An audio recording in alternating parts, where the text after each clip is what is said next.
This is how many hours it takes to make a friend. Think of somebody you met in the past 6 months. Did you meet them through work or school or somewhere else? Do you have their number on your phone? How often do you talk to them? Sorry, don't mind all these questions. We're just trying to determine scientifically if you made a friend or not. 0 to friendly in 50 hours. Before getting into this section, answer question 2. Based on the context sentence and the photo, write down your best prediction for the definition of the word without looking it up. Context sentence. The opening paragraph is comprised of 5 sentences.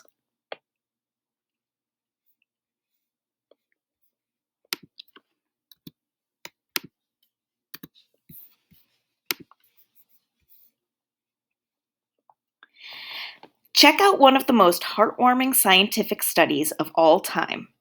Communications studies professor Jeffrey Hall just had one question he wanted to answer. How long does it take to make a friend? To answer that question, he took a close look at 2 different groups of people. The first was comprised of 355 adults he asked to complete an online survey. To qualify, they had to have moved to a new city sometime in the past 6 months, and they had to be actively seeking new friendships in their brand new hometowns. Hall gathered data on how this search for friendship progressed, asking questions such as, did you meet at work?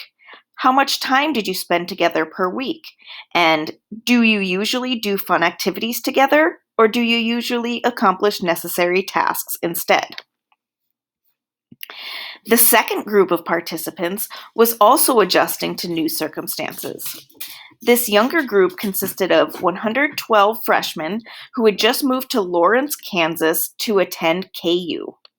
He asked the freshmen about 2 people they had met in the past 2 weeks, then followed up 7 weeks later to discover if they had become BFFs.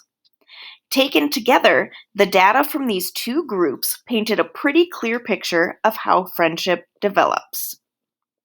Now answer question 3. What is the most likely reason that Professor Jeffrey Hall included 2 groups of people in his study?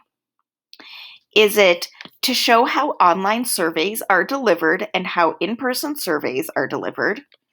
To show how teenagers and adults develop friendships and invest in relationships?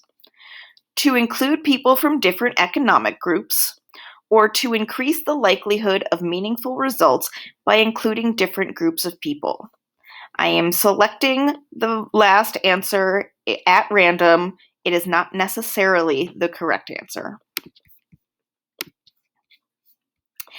Now answer question 4. Based on the context sentence and the photo, write down your best prediction for the definition of the word without looking it up.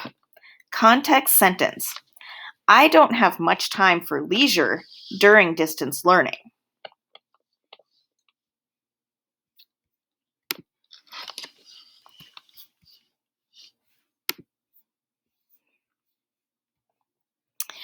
According to Hall, it takes somewhere between 40 and 60 hours to make a casual friend, about 80 to 100 hours to become a friend, and 200 hours or more to become a close friend.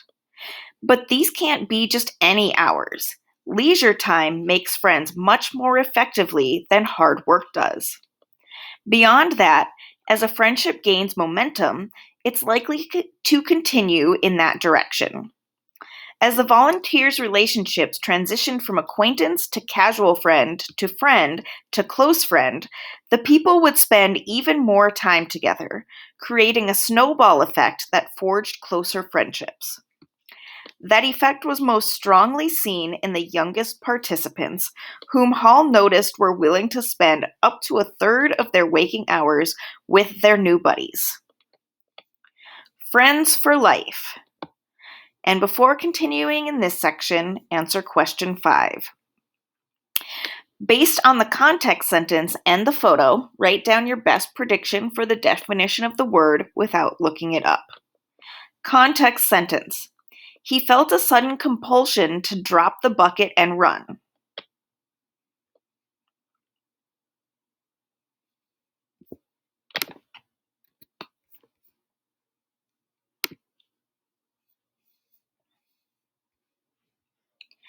When we make friends, we're not necessarily doing it because we feel a physical need. Not in the same way that we eat because we feel the physical compulsion to do so anyway. But it can't be denied that humans are social animals with a biological drive to make connections.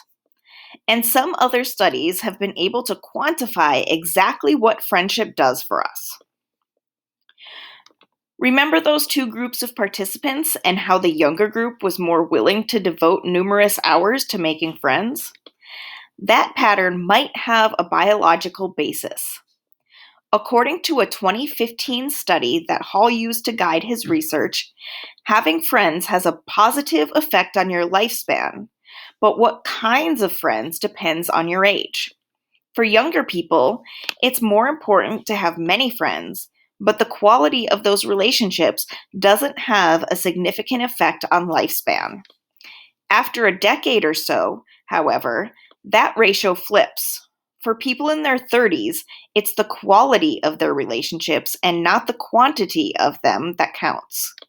Well, whatever your age and however many friends you have, just remember that you've got one in us. Now answer question 6. Which of the following terms does Hall use to describe the highest level of friendship? Is it best friend, friend, close friend, or casual friend?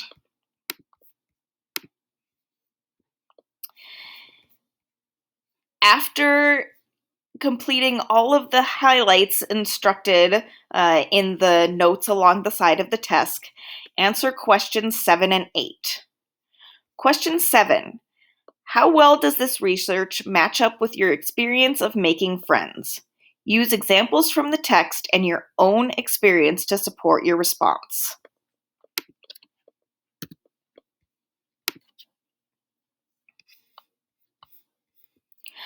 Question 8. Why is it easier for young people to make friends than it is for adults?